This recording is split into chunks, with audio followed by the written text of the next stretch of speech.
Você está ouvindo The Wall FM. The Wall FM. The Wall FM. Verdade em evidência, na rádio The Wall FM. André Vial é bacharel em Relações Internacionais e preside o Fórum Permanente dos Presidentes de Conselhos de Segurança.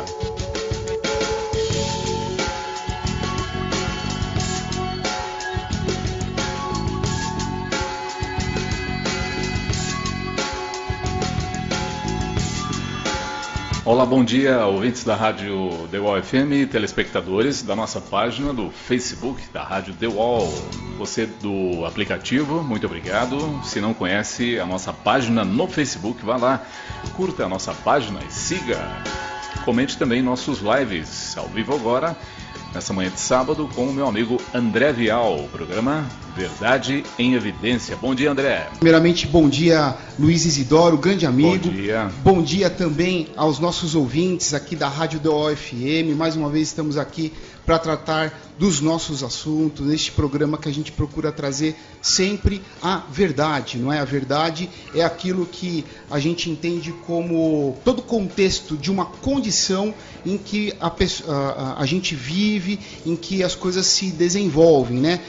Qualquer coisa materialmente falando, inclusive humanamente falando. Então, isso que, no meu entender, é a verdade, e é isso que a gente procura trazer aqui para os nossos ouvintes, os nossos espectadores aí do Facebook e também do YouTube. Estamos aqui, Luiz, com um assunto que foi muito falado nesta semana, que é a respeito da educação, o corte de verbas das universidades públicas, não é? E para isso a gente tem um vídeo que foi selecionado para que possa explicar antes da gente fazer um comentário importante a respeito. Vamos lá? Vamos lá. Antes de tudo, quero dar um bom dia para o nosso ouvinte Hernando Nino.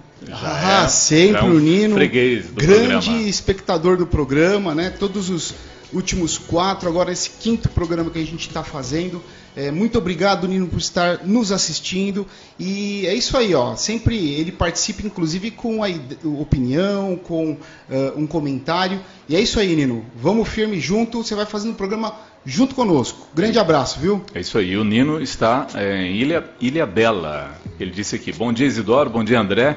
Esse programa é show para fazer as pessoas pensarem. Ilha Bela com vocês. É isso aí. Obrigado para mim é um elogio, para nós é um elogio, né, Luiz? Então claro. A gente tem aí também que elogiar você por ser uma pessoa que procura conhecer também a verdade, conhecer aquilo que temos no nosso mundo. Então, obrigado pela sua participação e vamos firme. Repete então pra gente aí, André, o vídeo é sobre... Então, esse vídeo que a gente vai colocar agora é um vídeo, inclusive, da Rádio Jovem Pan, né? Uhum. É um pequeno corte do vídeo falando a respeito do corte de verba nas universidades públicas. Ok, vamos lá, vamos acompanhar. Nino, daqui a pouquinho eu vou fazer a pergunta tua pro André, tá bom? Uma série de críticas, o MEC informou que todas as universidades federais do país terão seus recursos cortados em 30%. Vamos contar essa história em detalhes, Vini? Pois é, Edgar, antes era apenas para 3 universidades, né? Tinha sido anunciado lá pelo ministro da Educação. Era a UNB, né? A UFBA. A UNB, a UFF e a UFBA, né? Então, de Brasília, Federal Fluminense e da Bahia. E com 2 argumentos, né, Edgar? Que seria ali o desempenho acadêmico, também ali com o impacto disso também no mercado de trabalho, e aquilo que ele se referiu como balbúrdia, teriam as manifestações políticas, sociais que os alunos fazem dentro das universidades. Então entrou um aspecto aí um pouco também ideológico que foi bastante combatido, bastante criticado, né, pela autonomia que as universidades possuem pela Constituição Federal. Mas agora, Edgar, veio a nova determinação do MEC que vai se estender esse bloqueio de 30% das verbas. E olha só, nós estamos falando, Edgar, de algo em torno dessas 3 universidades, girou em torno de 35 a 50 milhões de reais, tá, das verbas que eles recebiam desses 30%. E agora vai se estender para todas as universidades federais do Brasil. né? E o argumento oficial fica agora mesmo como este desempenho acadêmico. Eu acho que está muito claro que o primeiro corte que foi proposto, né, só para algumas universidades, portanto seletivo, ele fere sim a isonomia e portanto é ilegal. Já o segundo não. Só que assim, cortes em áreas essenciais, como é o caso da educação, num país com aí 150 empresas estatais federais, eles entristecem muito. Agora a gente precisa considerar duas premissas fundamentais nesse assunto. Primeiro, a realidade de recursos escassos, né? O Brasil ele opera em déficit fiscal, muito por conta do rombo previdenciário e das dívidas financeiras, né? Se você pegar 2018, a gente teve um déficit primário aí de 120 bilhões de reais e é o 5º ano consecutivo no vermelho. Isso é maior, Edgar, do que o orçamento da educação para 2018, que girou na faixa aí de 100 bilhões. Entre 1/3 e 40% disso vai para o ensino superior. A segunda premissa é que, e isso é uma tristeza, mas é o padrão das últimas décadas, é que não existe na educação brasileira correspondência entre investimento e qualidade. A gestão é muito ineficiente. Você pegar os anos do lulopetismo, 2002 a 2015, o orçamento do MEC quadruplicou e o Brasil não avançou uma posição no ranking PISA. Então, assim, bilhões de reais e muito Paulo Freire não foram suficientes para fazer a nossa educação avançar. O Vini trouxe uma informação importante. O contingenciamento atual é de 20%. Então, o que o governo está propondo para o próximo semestre é aumentar mais 10% esse contingenciamento. E a pasta afirmou que esse corte ele pode sim ser revisto se, por exemplo, a reforma da Previdência passar e a economia melhorar. Porque sem dinheiro não é possível se fazer investimento. Mas eu queria compartilhar uns últimos números aqui com o ouvinte. O custo por aluno no ensino superior federal está na média de R$ 37.500 por ano, ou R$ 3.100 por mês. Você tem aí instituições recordistas, como é o caso da Unifesp aqui em São Paulo, que o aluno sai por 80 pau por ano, né? Então é quase R$500 mil, dependendo do curso, quase R$500 mil investido para o cara se formar. Já o Fundeb tem como valor mínimo nacional por aluno nos anos iniciais do ensino fundamental urbano R$ 3.200 por ano. Então, o que você gasta em um ano para o aluno do ensino fundamental, você está gastando em um mês para o aluno do ensino superior. Isso é uma inversão de valores e a gente sabe que numa situação de recurso escasso, o corte tem que ser no topo, não pode ser na base, porque e até como estímulo para a disciplina fiscal dessas universidades que estão pintando e bordando há muito tempo. Opa, André, voltamos aqui no estúdio da Rádio The Wall FM, voltamos com Verdade em Evidência. André? Ok. Então, o que eu gostaria de comentar, que o Caio Coppola também não disse, né, e é muito importante para as pessoas entenderem esse contexto do problema das verbas públicas e tudo, ele já disse aí o quanto que um aluno do ensino fundamental custa a menos de um aluno de um ensino superior, não é? E agora é importante também ressaltar que de 3,5% durante a gestão petista no governo federal, de 3,5% os gastos aumentaram em relação ao PIB para 6%, os gastos com a educação no Brasil. E nos rankings dos testes internacionais não tem tido nenhum avanço.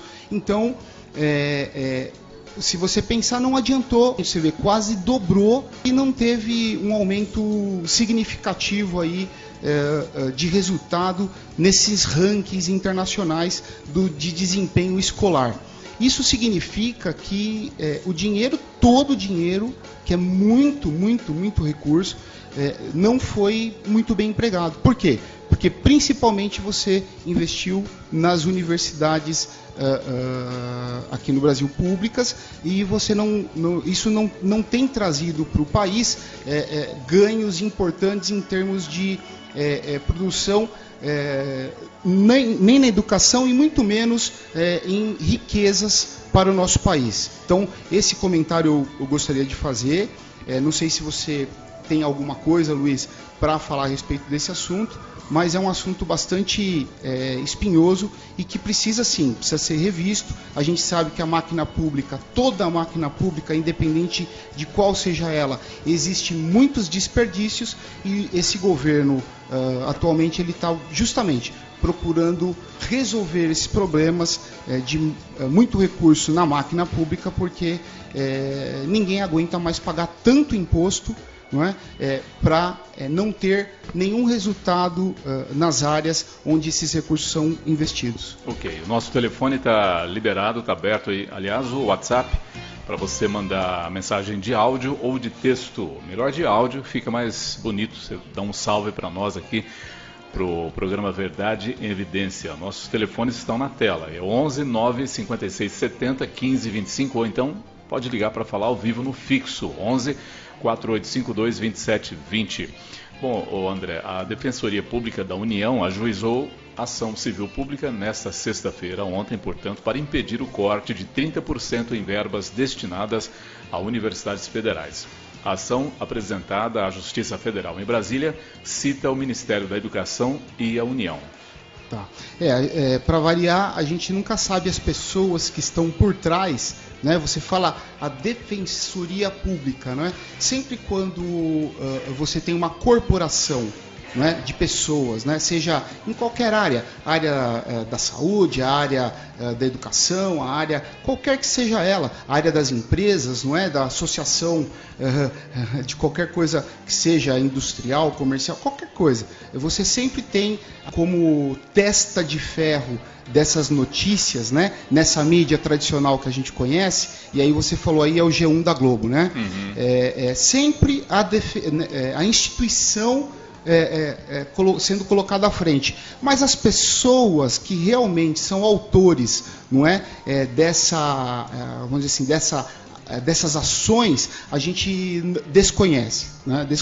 Nunca se torna público, e esse é um problema de estratégia que a gente tem de quem pensa mais à esquerda, no espectro político, sempre escondido, não é? E aí quando ele aparece publicamente para falar qualquer coisa, ninguém vai lembrar sobre essas questões aí que ele está por trás. Mas o que eu posso dizer em relação a essa atitude aí da Defensoria Pública, não é? Isso era com certeza ia acontecer, não é? Era óbvio que ia acontecer, e o que a gente precisa fazer é o quê? Confiar que as instituições, da forma como elas estão estruturadas, confiar que a melhor decisão será tomada por um juiz, não é? Por um juiz que vai analisar primeiro a legalidade da ação do Ministério da Educação, não é? Mas a gente não pode esquecer, e o juiz também que vai avaliar que vai julgar, né, o caso, não pode deixar de esquecer a verdade, o todo, não é? E o que importa nesse todo? Importa principalmente os valores, os recursos que estão sendo investidos nestas universidades, não é? E aqui a gente não está querendo desmerecer nenhum professor que dá aula, nenhum profissional ali que trabalha, né? Um funcionário público que ali trabalha, que dá aí o seu suor também para ajudar a construir o nosso país. Não é desmerecer ninguém, mas qual é a finalidade, qual é o objetivo real, o que está trazendo isso de benefício para a sociedade como um todo, né? Porque se trazer benefício somente para algumas pessoas ou para uma corporação, não é? Um interesse corporativo, não é? Então, mas quem está pagando são universidades públicas. Quem está pagando isso somos nós, todos os brasileiros que produzem nesse país estão pagando impostos e pagando, portanto, os custos dessas universidades que não estão trazendo benefício para o nosso todo e muito menos para nós, tá bom? Então isso que é importante ficar claro. Bom, 11h39, aqui Verdade em Evidência. Bom, segundo ainda a Defensoria Pública, o ato emanado do Poder Executivo Federal tem apenas um cunho: retaliar e punir universidades federais cujo perfil ideológico seja diferente daquele pedido pelo governo. E o órgão pede ainda que, caso haja redução futura de recursos pela mesma motivação, a União seja condenada a reparar o dano social causado em valor a ser determinado pela Justiça. E aqui, André, nós temos a participação do Nino, lá de Ilhabela. Ele está dizendo: o Brasil Ele tem um dado aqui, ó. O Brasil é o último colocado em gastos com universidades, disse o Nino lá de Ilhabela. Tá. Então, é o único país, o que ele disse? É o último país, não último único, país. O último país colocado em gastos com universidades. A gente precisa verificar a importância disso para quem está produzindo. Seria né? o que menos investe, é isso? Então, aí eu não entendi exatamente a colocação dele, porque o Brasil ele aumentou, veja bem, acho que o Caio Coppola até colocou ali a quantidade de valores que, o percentualmente, não é? O quanto aumentou para as universidades, aumentou muito, mais do que dobrou, né? Agora, o importante é a gente entender o seguinte, quer dizer, para cada aluno de ensino fundamental, segundo o Caio Coppola, quer dizer, você paga 10 vezes mais para custear um aluno numa universidade pública. Quer dizer, isso aí é uma insanidade. E a gente tem um problema gravíssimo, que é o analfabetismo funcional. As pessoas hoje chegam à universidade, a gente discutiu isso no programa que a gente fez aqui. A gente discutiu, falou sobre isso, quer dizer, você chega na universidade hoje analfabeto funcional. Então isso, como é que o cara vai aprender alguma coisa na universidade? Quer dizer, não tem como, não é? Se a pessoa não consegue interpretar um texto, o que ela aprende ali de conhecimento? Não é? Que profissional vai ser daquela área que ela está estudando? Então, assim, a gente precisa realmente entender qual é o papel do Ministério da Educação, primeiramente, porque o recurso é um absurdo, o dinheiro que vai para Brasília, a gente sempre fala isso e não volta. Então, quer dizer, quem é que deveria resolver isso? Não é? Não seria mais justo as comunidades nos municípios, nas cidades, decidirem se querem pagar, de fato, uma universidade para, vamos dizer assim, a sua própria comunidade, para as pessoas que vivem nessa cidade, para que a cidade seja, inclusive, para que a cidade seja competitiva do ponto de vista de trazer meios de produção para produzir riqueza, não é? Para quem vive e mora na cidade. Quer dizer, eu acho que o Pacto Federativo entra nessa discussão. Por isso que é importante entender a questão de quem paga, não é? E você viu lá, é o contra-ataque através da justiça daqueles que nem aparecem de linha de frente pessoalmente, não é? Que colocam a defensoria pública à frente deles, quer dizer, para eles não aparecerem. E a realidade é essa, quer dizer, os corporativismos, os interesses corporativos, não é? Tentando preservar se preservar através de um organismo institucional do Estado. Agora, a gente precisa ser corajoso e passar a defender aquilo que é justo. E o que é justo? É justo que nós, já com problema econômico que nós estamos tendo, vários municípios, vários estados não conseguem pagar salário do funcionalismo público. O país está, de fato, quebrado, já quebrou. Se você tem organismos do Estado que não conseguem pagar salários para os funcionários, as coisas não funcionam direito, isso é óbvio. Tem local, Luiz, que não tem papel higiênico. Não tem papel higiênico nos banheiros de organismos do Estado brasileiro, seja município, seja de Estado, não tem, né? A União, e aí que está, se a reforma da Previdência não passar, isso vai começar a acontecer com a União. E aí vai quebrar uma coisa importante, um ganho importante de qualquer democracia, de qualquer grande democracia no mundo, não é? Vai quebrar o direito adquirido, não é? Nós vamos ter um problema do direito adquirido. Portugal passou por isso, a Grécia passou por isso. Por quê? Porque não fizeram as reformas necessárias e eles tiveram que quebrar direitos, né? E aí, quando você quebra direitos, você pode quebrar todo o direito. Aí você começa a quebrar um monte de direito, não é? Então, antes que isso aconteça, é importante colocar o país no eixo. E para colocar o país no eixo, temos que acabar com os desperdícios. E aí está claro, não é? O próprio Caio Coppola falou, quer dizer, você tem o desempenho das universidades como referência para saber se elas vão receber os recursos de forma integral ou não.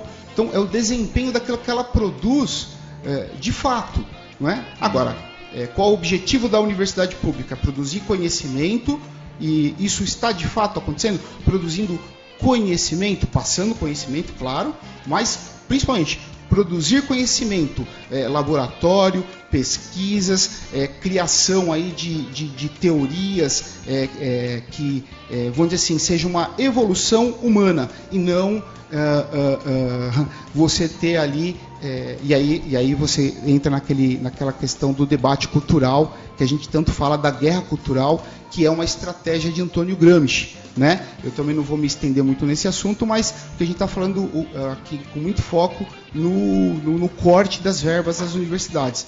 Mas é importante, racionalmente falando, que se a universidade não produz conhecimento, não produz pesquisa, não é? E que de fato isso retorne para a sociedade brasileira, que é quem tá custeando isso, né? A gente está pagando por isso, nós queremos retorno disso. Nós estamos aqui, nós exigimos retorno. E esse governo, ele foi eleito realmente de acordo com o posicionamento dessa sociedade brasileira, que é a maioria, que quer retorno daquilo que paga de imposto, né? Se a máquina pública não dá o retorno daquilo que paga de imposto, pode ter certeza, está errado. E nós como cidadãos, né, a sociedade brasileira hoje ela está bastante consciente e unida para cobrar de qualquer governo, seja qual for, retorno daquilo que paga para toda essa máquina pública gigantesca que hoje o Estado brasileiro tem, seja em nível municipal, estadual ou federal. Tá bom? André, é isso aí. O caminho então seria... já falando aí do investimento na área da educação, investir então na base escolar, é isso? Mais na base. Sim, o ensino fundamental. A gente precisa o quê? O aluno, esses recursos que a gente investe no ensino fundamental, qual que é o objetivo dele? É que ele chegue no mínimo, no último ano do ensino básico, não é? Porque que seria antigamente o ginásio, né? O último ano do ginásio, totalmente alfabetizado, sabendo, vamos dizer assim, tendo conhecimento e podendo operar conhecimentos matemáticos, até mesmo de equações. Não é? É o mínimo que se espera daquilo que a gente paga, e paga caro. Vocês puderam ver os valores aí. Você veja, qualquer máquina pública aí educacional, ela é mais cara que você pagar um ensino privado. Não é? Agora, só que o Estado dá gratuitamente para as pessoas. E tem aqueles que, além de pagar os impostos, estarem custeando a máquina pública para toda a sociedade. Agora, e muitas vezes ele paga duas vezes a educação, porque ele contrata um serviço de uma escola particular. Né? Saúde é a mesma coisa, não é? Convênio médico. Quer dizer, então, assim, para você poder fazer justiça nesse país, para quem produz e realmente gera riqueza para ter toda essa máquina pública funcionando, não é? A gente precisa ter o retorno. E a sociedade brasileira não está tendo retorno, não melhorou. Quer dizer, você subir na época do Lula, né, principalmente na época que o Fernando Haddad era o ministro, né, principalmente você fazer, em relação ao PIB, subir de 3,5% para 6%, o custo da educação no país, era no mínimo para a gente ter melhorado 50% em relação ao ranking. Eu estou errado, Luiz? Estou errado? Né? Você quase dobrou os investimentos. Né? E o ensino fundamental não mudou. Mas é uma questão de tempo também, né? Para se ter um resultado positivo também leva tempo, né?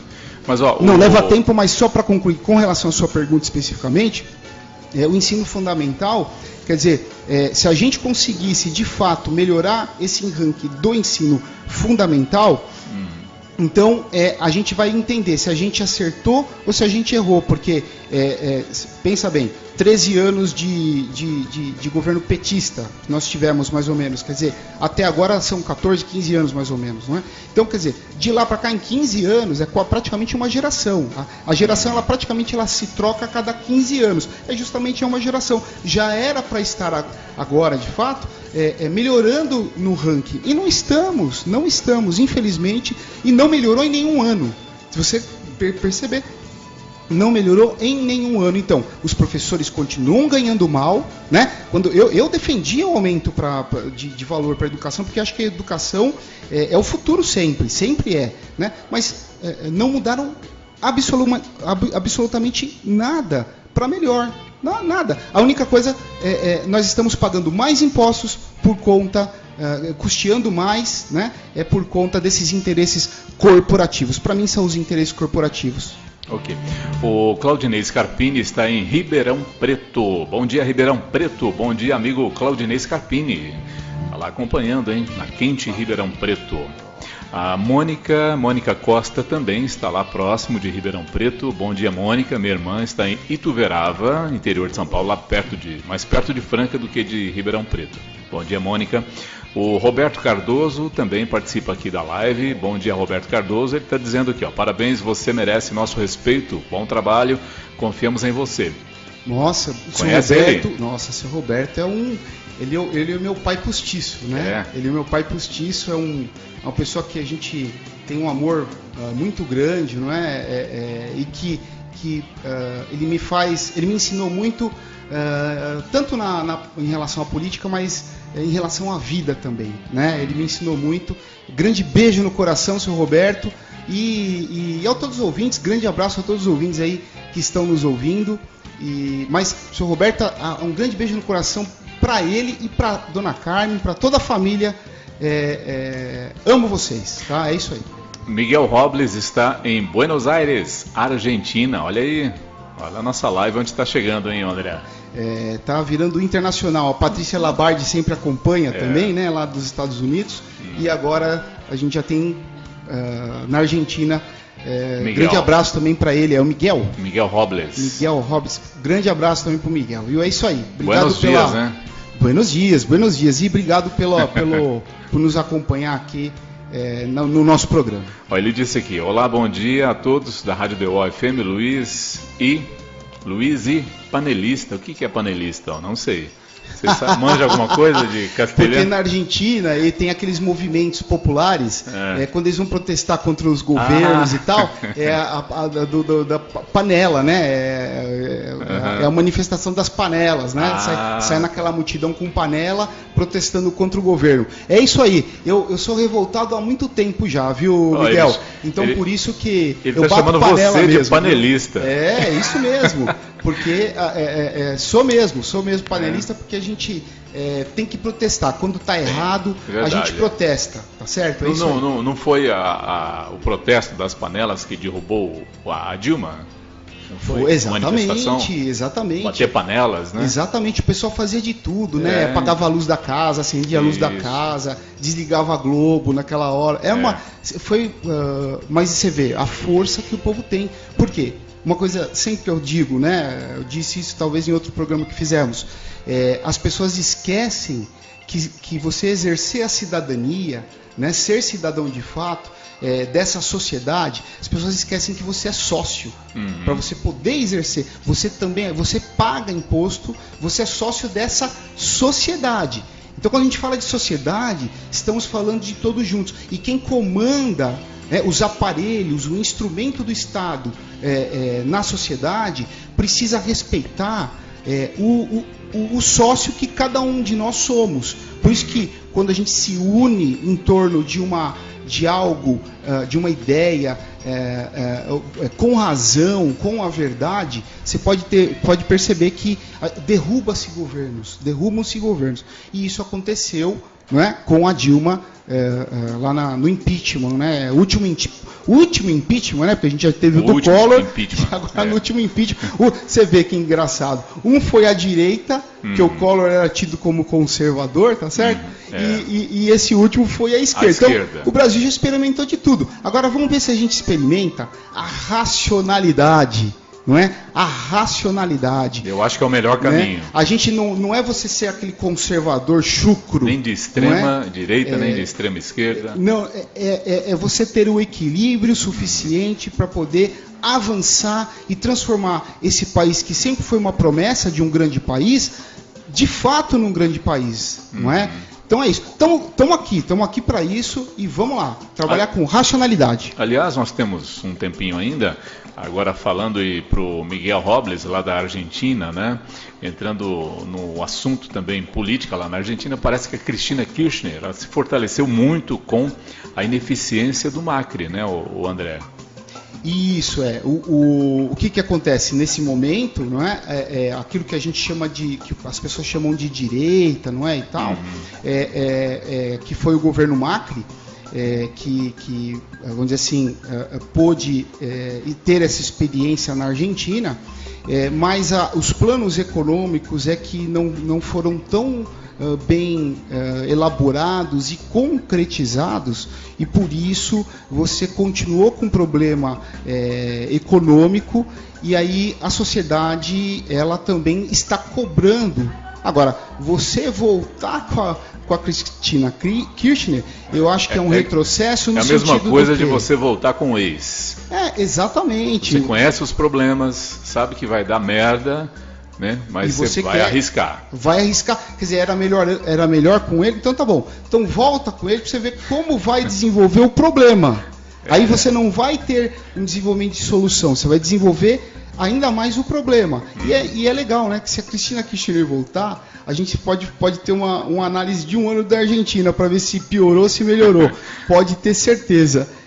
Piorou. Dentro da racionalidade, vai piorar, porque esse negócio de você aumentar gasto de Estado sem ter quem esteja produzindo esse recurso, com certeza a economia piora ainda mais, a pobreza piora. A Venezuela foi exatamente isso, né? Aí você começa, aí a corrupção ela se alastra de uma maneira incontrolável. Mas aqui a gente, inclusive a gente tem aí uma ideia de trazer um programa para a gente falar sobre o sistema corrupto, o sistema da máquina brasileira, como funciona essa questão da corrupção, não é?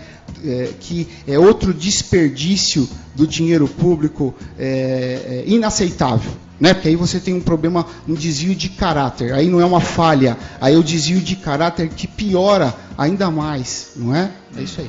Bom, o Tony Almeida está na live. Aliás, o Tony Almeida estará aqui logo mais às 4 horas da tarde com o programa Papo em Roll, aqui na Rádio DeWall FM. Tony Almeida, bom dia. Vamos pedir para a galera mandar o zap para nós aqui, o André. WhatsApp de voz, manda pra gente aqui o nosso número 11 956 70 15 25. Ou então liga para falar ao vivo, o nosso telefone está liberado, em 11 4852 2720. André, eu queria entrar num assunto aqui sobre o CONSEG, que é o Conselho Comunitário de Segurança. Você preside o CONSEG Centro de São Bernardo do Campo, é isso, né? Isso mesmo. Os CONSEGs, eles têm um papel, uma função bastante específica, e eles foram criados a partir de um decreto do Estado de São Paulo, e hoje acho que quase que todos os estados do nosso país já têm aí os seus CONSEGs, né, seus conselhos comunitários de segurança estruturados. Aqui no estado de São Paulo foi criado a partir de um decreto do governador André Franco Montoro, isso já há 34 anos já, não é? E hoje está muito bem desenvolvido. Você tem em torno de, seguramente são mais de 500 CONSEGs, e qual é a função? A função dos conselhos comunitários de segurança é você poder fazer uma ligação entre as polícias do Estado, a Polícia Civil e a Polícia Militar, junto à comunidade. Então, onde você, nas reuniões dos CONSEGs, sempre você vai ter presente as autoridades, então, o que a gente chama de membro nato do Conselho Comunitário, porque aqueles que são da sociedade civil, como eu, a gente chama de membros efetivos, né? São pessoas voluntárias que ingressam nesse conselho participando das reuniões e trazendo as demandas da sua comunidade para poder serem tratados as soluções, planejando então as soluções junto aos membros natos, que são o delegado titular do distrito policial local, né? E no nosso caso lá é o primeiro DP de São Bernardo. Só para você ter uma ideia, tem 7 delegados no primeiro DP, mas o titular que é o chefe, é quem comanda o distrito, toda a estrutura do distrito, e é sempre o titular que participa como membro nato, e também o comandante da companhia da Polícia Militar. Para quem não sabe, a Companhia da Polícia Militar é uma estrutura, é uma corporação da polícia que faz a ronda ostensiva naquele perímetro, em determinado perímetro. Então, ali quem faz a nossa ronda ostensiva no perímetro da onde está o nosso CONSEG é a primeira companhia do 6º Batalhão da Polícia Militar. Então, lá nós temos lá o Capitão Ricardo, que é o comandante desta companhia de polícia. Ele participa das reuniões do CONSEG todos os meses, não é? Só para concluir, não é? A presidência, a diretoria tem que ser pessoas que fazem parte da própria comunidade, essas pessoas voluntárias, não é? Tem eleições a cada 2 anos, não é? Eu estou indo para o meu 3º mandato, mas lá não tem aventureiro não, viu, Luiz? Tem uma regra lá na hora da eleição, a pessoa tem que ter ali efetivamente a sua presença, né? E eu fiquei já desde 2011, eu atuo nas reuniões dos CONSEG, do nosso CONSEG, e fiquei como membro efetivo, fui vice-presidente e cheguei à presidência, mas de uma maneira muito natural, e você vê, eu tive 2 antecessores no nosso CONSEG Centro.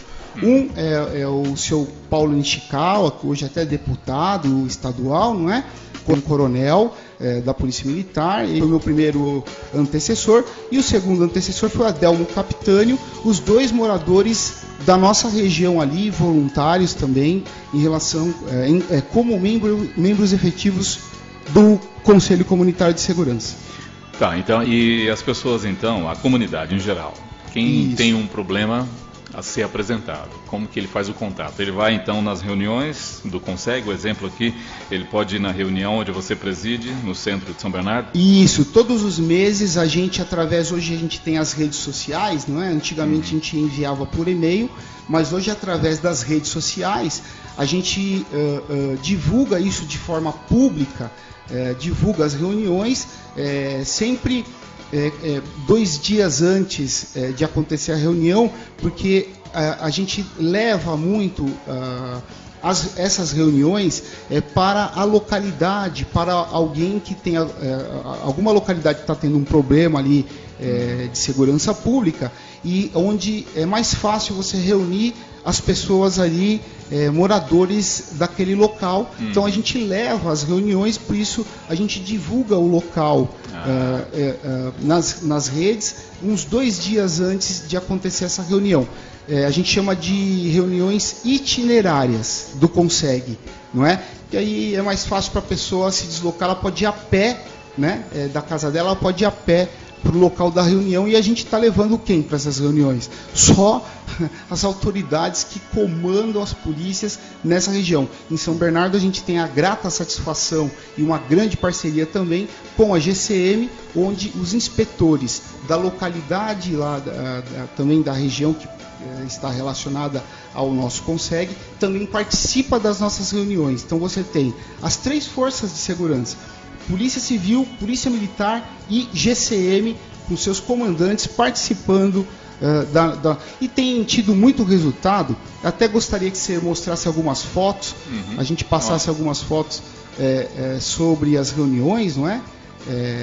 Esse, por exemplo, é a placa que a gente manda fazer quando a gente implanta um programa chamado Vizinhança Solidária. Não dá tempo de falar sobre vizinhança, em outro programa a gente pode voltar com esse assunto, mas que funciona, a gente resolve basicamente onde 30% dos moradores aderirem a esse programa, esse projeto chamado Vizinhança Solidária, praticamente se extingue o problema de segurança, assaltos, não é? Qualquer tipo de violência ali na localidade que é implantado esse projeto.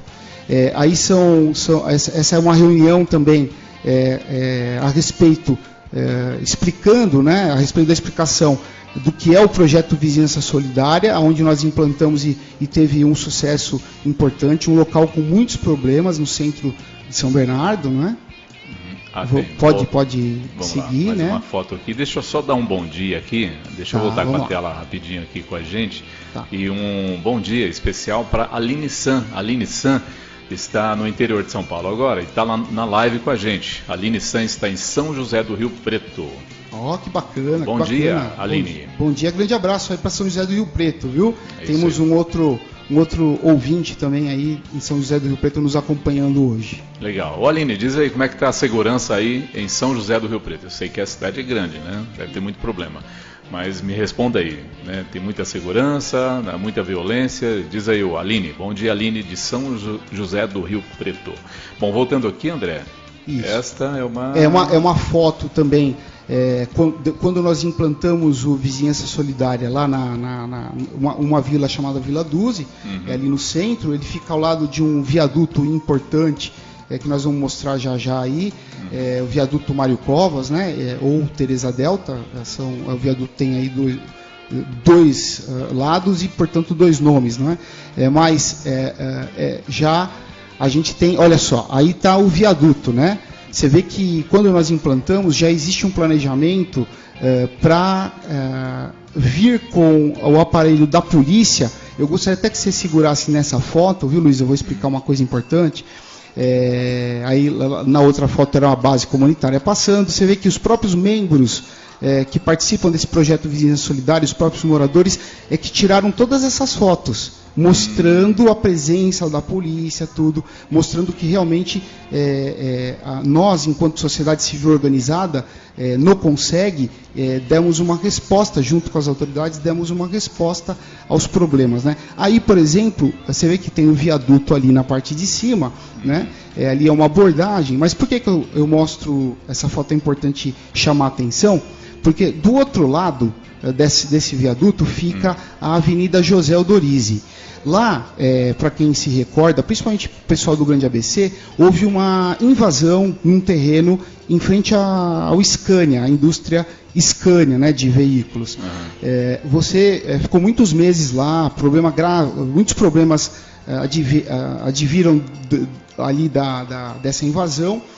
E houve uma tentativa embaixo desse viaduto, no mês de julho, um mês antes da invasão na José Odorizzi, houve uma tentativa do mesmo pessoal que invadiu a José Odorizzi com 8 veículos, é o mesmo pessoal que tentou invadir ali embaixo do viaduto. E só não conseguiram por quê? Porque os moradores, através desse programa Vizinhança Solidária, estavam atentos e na hora que estava ocorrendo a invasão, tiraram as fotos e enviaram para os nossos grupos de WhatsApp que temos, né, desses projetos, e as autoridades já tomaram as providências. E no início foram viaturas da PM que fazer a abordagem, enganaram a PM, não dá tempo de a gente falar da história. Enganaram a PM. Depois nós vamos contar essa história, vamos no outro programa que aí a gente conta ela completa. Isso já é crime. Isso. E aí eu tive de fato que entrar em contato com o prefeito para poder pedir, solicitar, era um domingo à noite, solicitar viatura da GCM para ser enviada no local, e aí ele conseguiu enviar uma viatura da GCM que ficou até amanhecer, foi aonde conseguiu evitar a invasão embaixo desse viaduto. Nós temos fotos, que eu não achei as fotos para mostrar aqui hoje, mas no programa que nós formos falar a respeito desse assunto, tratar direitinho, aí, porque eu acho que são exemplos, isso tudo são exemplos, para que as pessoas de consegues espalhados, pelo menos no estado de São Paulo, são mais de 500 consegues, 500 conselhos comunitários de segurança atuantes. Você vê o tamanho, né, da coisa, quer dizer, mais de 500 consegues. Por quê? Porque cada perímetro de uma companhia militar ou de um distrito policial, você tem um consegue. E aí, claro que existem alguns inativos, mas a maioria está atuante. São mais de 500 consegues espalhados no nosso estado de São Paulo. Ô André, você falou aí das fotos, né, que são fotos de pessoas, né, da comunidade. Sim. Uma perguntinha. Você falou do grupo de WhatsApp, né, que é muito importante também, mas tem algum sistema de comunicação rápida aí entre a comunidade e o Consegue, por exemplo, um aplicativo? Não, não tem o grupo do WhatsApp, que é bem rápido, viu, Luiz? Ele funciona direitinho, é gratuito, é tudo simples, todo mundo já usa o WhatsApp, então fica fácil, né? Mas a gente tem um meio de comunicação ali local, que antigamente era apito que funcionava. Quando você tinha um suspeito, você tinha a atitude de apitar, para que os seus vizinhos ouvissem, apitassem junto com você, porque isso espantava inclusive o bandido. Na prática, o bandido acabava se espantando e percebendo que a comunidade estava vigiando a sua própria rua. Outra coisa que você vê, mas isso de maneira organizada, né? Você não pode fazer aleatoriamente, senão não funciona. E hoje nós temos uma sirene que parece aquela sirene dos carros lá, como chama aquele... Tem uma sirene aí, não vamos falar o nome do fabricante, mas dos carros ele diz assim: atenção, atenção, veículo sendo furtado, assaltado, uma coisa assim, né? E a gente usa a sirene com a seguinte frase: atenção, atenção, suspeito no local, polícia militar já acionada. Então, quando o morador percebe um suspeito, né, e ele aciona aquela sirene, que é uma sirene que dá, pelo menos chega num quarteirão como um todo, então você tem outros moradores também acionam a sirene e você pode ter certeza, o bandido vai perceber que ali tem a comunidade em vigilância, em vigilância constante. E cessa, porque o bandido assim, ele quer facilidade.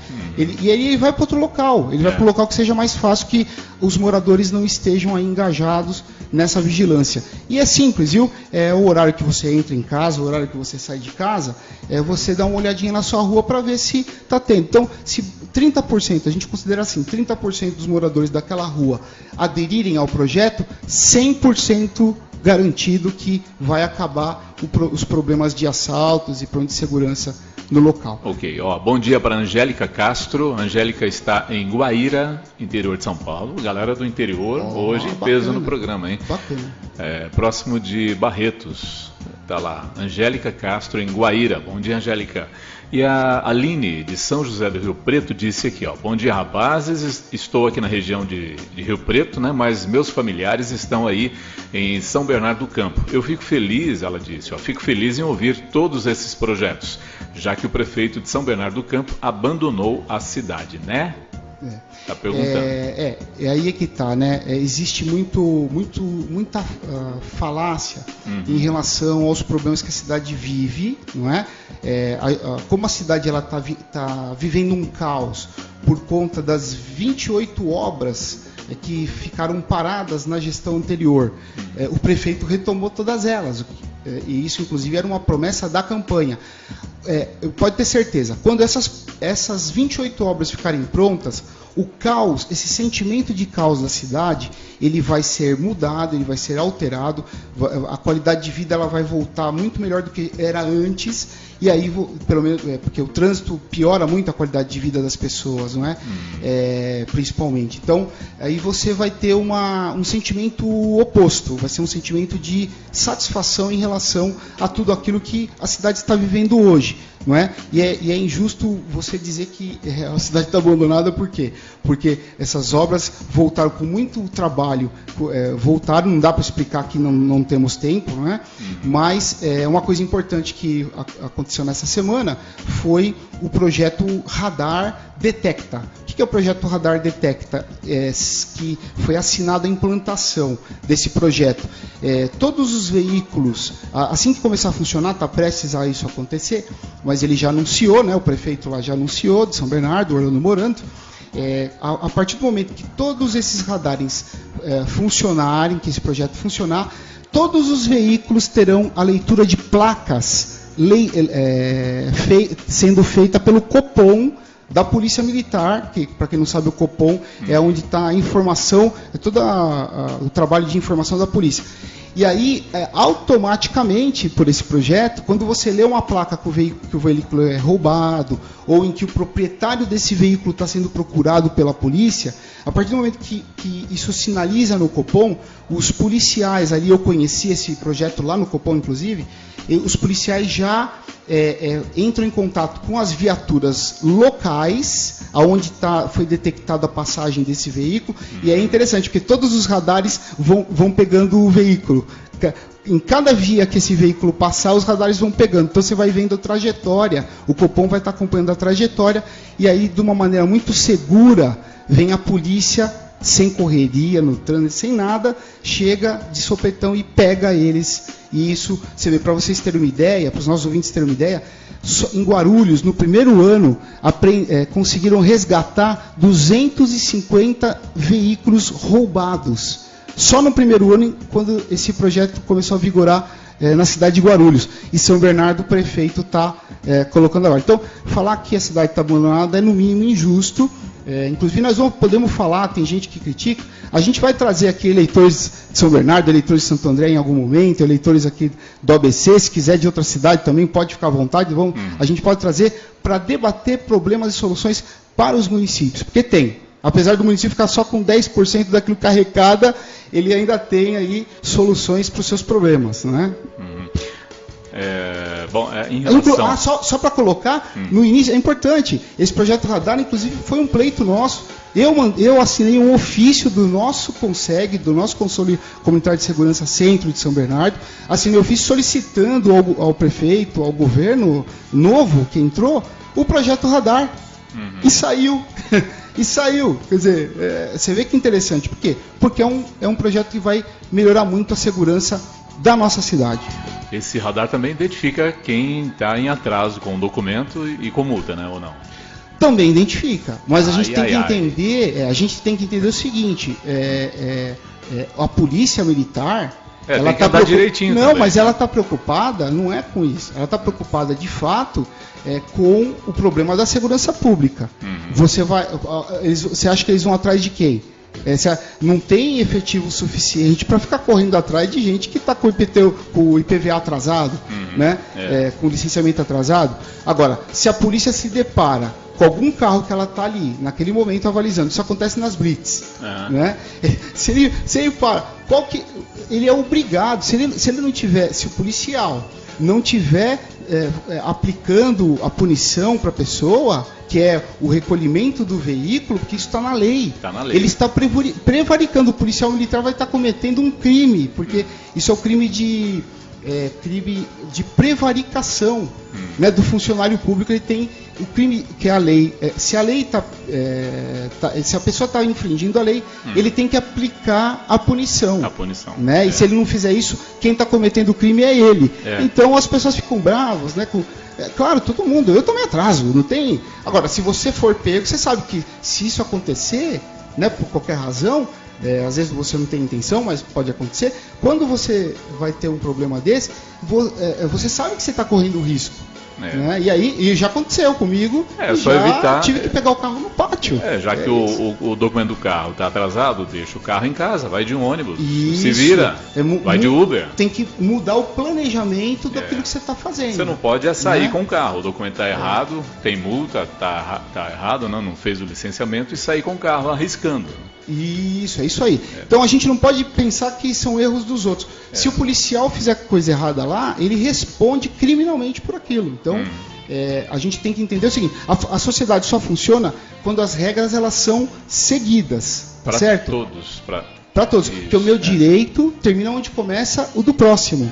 Não é? E Jesus também já dizia, ama o próximo como a ti mesmo. Você não vai querer para outra pessoa aquilo que você não quer para você, mas se você não segue a regra, vira um caos. Né? E aí você não tem mais uma sociedade contemporânea. A gente volta para a sociedade antiga da época de Roma, da época da Grécia, né? Que essas foram das primeiras civilizações, tá certo? Tá, vamos dar um bom dia aqui para o Zé Hilton, lá da Paraíba, de Cajazeiras, na Paraíba. Bom dia, Zé Hilton, nosso amigo ouvinte da Rádio DeWall, está sempre acompanhando a programação musical e também a programação de lives da nossa página do Facebook. Bom dia, Zé Hilton. É isso aí, bom dia. Eu acho que também, Luiz, agora não dá mais tempo, né? A gente poderia só de um dos pensadores da nossa filosofia humana, né? A gente fazer apenas uma reflexão para deixar para todos os nossos ouvintes, os nossos espectadores fazerem uma reflexão de um grande pensador, foi inclusive chamado o pai do iluminismo, que foi o John Locke. Lembrei. John Locke, ele tem um pensamento que acabou sendo estruturado, inclusive, em todas as constituições democráticas pelo mundo, né, inclusive na nossa, que ele diz o seguinte, o pensamento dele diz o seguinte, todos têm direito inalienável à vida, à liberdade e à propriedade. Então, isso foi o pensamento que John Locke, pai do iluminismo, trouxe para toda a humanidade. Hoje, boa parte do mundo, a partir dos estados, das regras dos estados nacionais, aí, não é? Tem estruturado na sua Constituição. Ok, André Vial. Mais um programa A Verdade em Evidência aqui pela Rádio DeWall FM. Muito obrigado, André, pela sua presença. Quer mostrar mais algumas fotos aqui do Consegue? As fotos, né, Isso, das pessoas? Podemos sim. Tem a de reunião do Consegue ali embaixo. Isso. Essa aqui? Essa bacana reunião do Conselho Comunitário de Segurança, né? Então essa foi importante. Inclusive, essa foto foi uma reunião que fizemos no bairro Nova Petrópolis, lá em São Bernardo, a área central de São Bernardo, que que legal, no prédio da Assisbec, o prédio da Associação Comercial e Industrial de São Bernardo do Campo. Eu morei na Alameda Tereza Cristina. Então é verdade, né? Você foi morador ali da nossa cidade, lá no bairro Nova Petrópolis, e essa foto foi tirada lá, né? No prédio da Assisbec. Esse bairro, né, porque é o centro ali, né? Ele me recorda muito tempo atrás, dos 6 anos em que eu ficava ali da casa da minha tia, observando a igreja matriz, né, ouvindo o sino. Aí de vez em quando eu descia, passava por uma escadaria da Alameda Tereza Cristina ali para Prestes Maia. Isso novinho, né, uns 6, 7 anos. Me recordo muito bem. Então, essa torre, que é uma torre muito bonita, né? Ela foi... Eu conheço a história do desenho da torre, porque quem desenhou é um grande amigo do meu pai, eu também o considero um grande amigo meu, que é o seu Sérgio Gianelli. Ele foi que desenhou essa torre para ser construída, e ele me disse que ele copiou de uma torre lá de Veneza, de uma catedral de Veneza. A Torre da Matriz, então, tem essa característica, né? Olha que show, né? E é uma torre maravilhosa, né? Até linda. Nos seus detalhes, né? E também nos anos 90 eu trabalhei por muito tempo ali na rádio Diário, do Grupo Diário do Grande ABC, ali na Prestes Maia, né? Me lembro direitinho ali. Quando era só tinha a mídia do jornal, né? Não tinha internet, e aí era caro, hein? A publicidade era cara. Você vê que eles podiam ter estrutura em São Bernardo. Hoje acho que não tem mais, só em Santo André, né? Que tem o prédio do Diário do Grande ABC. Mas é isso, quer dizer, nós vamos falar de memórias também em algum momento, né? Trazer o tema das memórias. Que bom, Quem bom sabe a gente recordar. traga o Ademir Médici, que é um cara bastante do próprio Diário do Grande ABC. Estamos fazendo propaganda do Diário aqui, viu, Luiz? Eu sei exatamente o número do prédio, que eu trabalhei por 3 anos na rádio Diário. O número do prédio é na Prestes Maia 160. Trabalhei por 3 anos ali na rádio, né? E me dá muita saudade ali, porque por muito tempo eu tive meu título ali, naquela região, né? O título eleitoral, né? Morei ali um tempinho também. E ali me recordo com muita saudade também. Você foi radicado assim como eu, porque eu nasci, fui criado e vivo até hoje em São Bernardo, com exceção de um ano que vivi no Japão, né? Essa é uma outra história, mas você como eu foi radicado então em São Bernardo. Fui. E no ABC, né? Porque agora ABC. você está aqui em Santo André produzindo, inclusive, né? É isso aí. Ótimo. Vamos trabalhando. É isso aí. Tem mais alguma foto aqui pra gente ver? Essa aqui é de um acidente. Essa é importante. O que aconteceu ali. Se os ouvintes estiverem aí no Facebook assistindo, inclusive, né? Ali foi. Você vê que a base comunitária móvel da Polícia Militar está atrás. Foi no mesmo período que nós implantamos o Vizinhança Solidária, que estava tendo muito problema lá. E resolveu, né? Nesse período resolveu o problema. Mas foi algum motorista que quis estacionar o carro ali na calçada? Então, o problema é o seguinte, ele viu a polícia, saiu correndo no trânsito. Ali tem um trânsito violento, que é a saída do viaduto, né, Mário Covas, para o centro de São Bernardo, um trânsito violento na hora do rush. O cara vê a polícia e sai correndo. Eu não sei o que ele devia para a polícia, também não questionei. Mas olha só, foi um morador do Vizinhança Solidária que tirou essa foto também, né? Então você vê que os moradores participam em todos os sentidos da segurança pública da sua comunidade local. Quando participa do Consegue, participa com o projeto Vizinhança Solidária. Legal. A Aline San, lá de Rio Preto, está dizendo: enviei um WhatsApp aí, Luiz, para vocês aí, tá? Legal. Vamos lá. Deixa eu ver se é voz. É voz? Então vamos reproduzir a voz aqui da Aline, lá de Rio Preto. Vamos ouvir ela. Olá, bom dia aí. Você tinha me perguntado anteriormente, Lu, sobre a segurança aqui, né, em Rio Preto.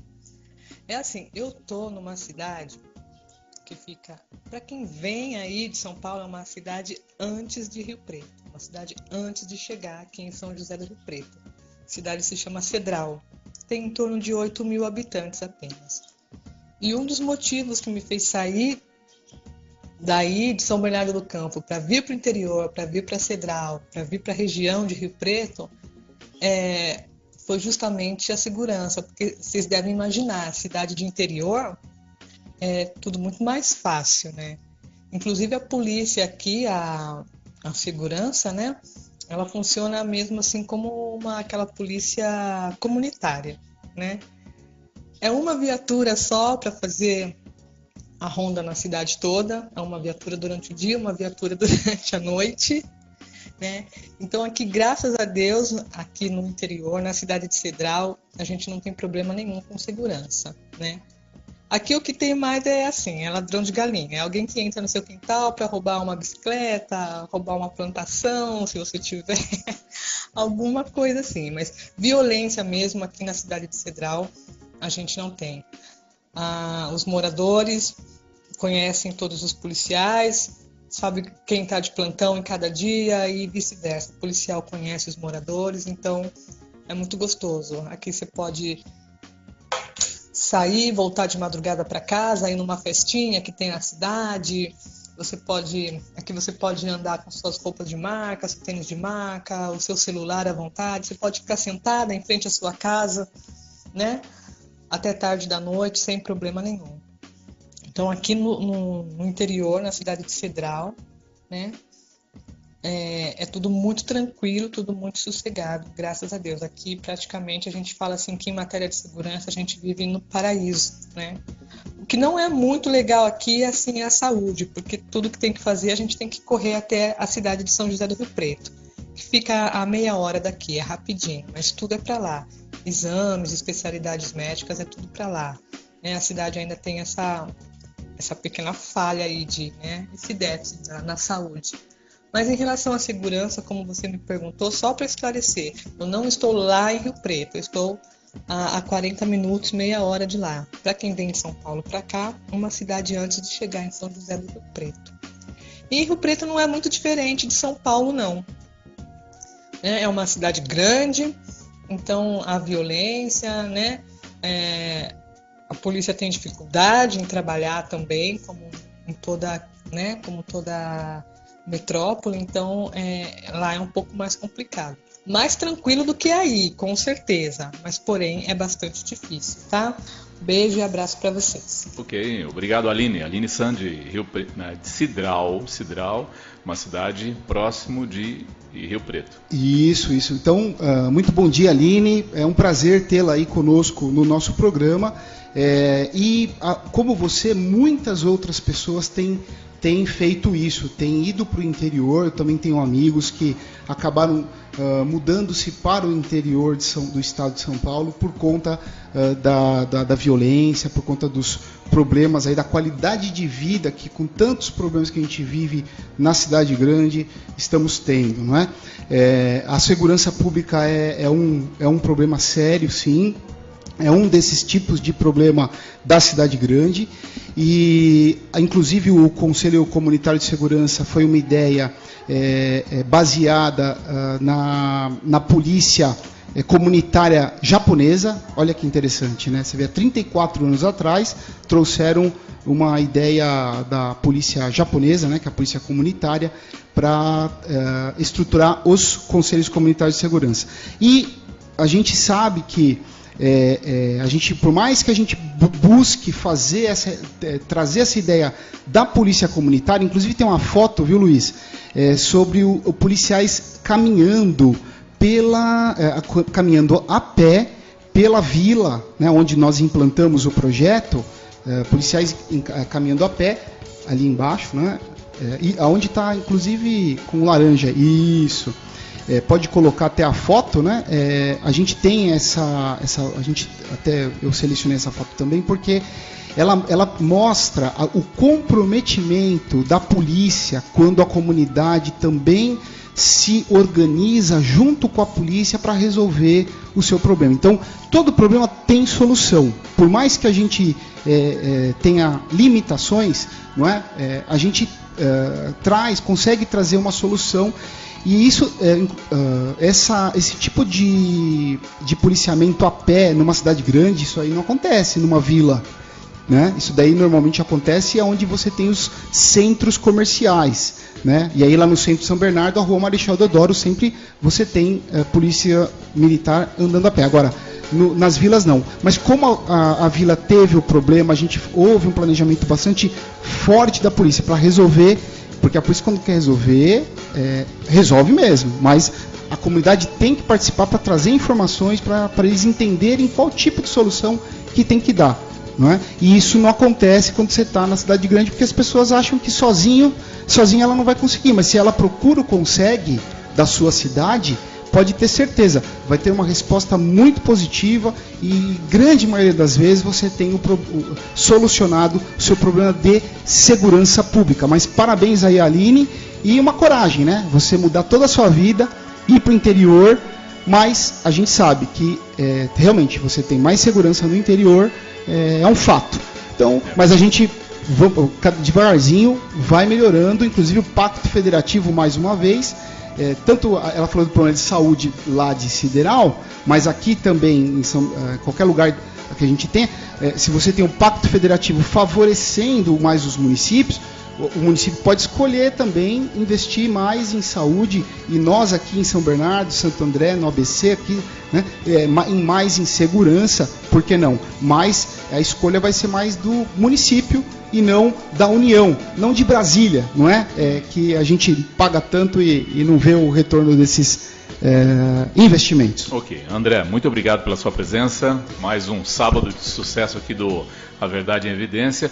Eu só queria deixar aqui o comentário da Indaiá Cristiano. Ela está dizendo: parabéns pelo programa, muito esclarecimento e transparência do André. Que bacana, uma grande amiga também, doutora Indaiá, advogada famosa lá em São Bernardo, né? É uma profissional de grande gabarito aí. Grande beijo, viu, doutora Indaiá? Esteja aí com Deus e obrigado aí por nos acompanhar no nosso programa, A Verdade em Evidência. É isso aí. Próximo sábado estaremos aqui a partir de 11 horas, né, André? É isso aí, 11 horas da manhã. Vamos ver se a gente não atrasa de novo, né, Luiz? Desculpa aí o atraso que a gente está tendo para os nossos ouvintes, um pedido de desculpas, né? Mas nós vamos procurar nos preparar melhor. Um tá dia bom? a gente consegue entrar 11 horas, em ponto. Em ponto, é isso aí, sendo britânicos. Bom dia, obrigado a todo mundo que participou aqui pelo WhatsApp, pela live também. Ó, acompanhe nossa programação também, a programação musical da rádio, né? Rock Tá na show. veia. Isso. Vai lá nas lojas Google Play ou Apple Store, baixa o aplicativo da rádio The Wall FM, é fácil, é leve, não vai pesar nada aí pro seu celular. Curta a nossa página no Facebook, The Wall FM no Facebook. Acompanhe também nossos lives no YouTube, acompanhe a gente também no Instagram, no Twitter também, estamos lá. E claro, você também recebe o áudio pelas vias dos sites radios.com e radios.net. Então tá muito fácil, é só procurar aí que você vai achar em qualquer lugarzinho lá na internet, você acha lá. The Wall FM sempre tem uma via lá para você ouvir ou assistir a The Wall FM. Obrigado, André, bom dia. É isso aí, e ótimo final de semana a todos. Claro. Abraço. Brasil Rádio Rock, The Wall FM.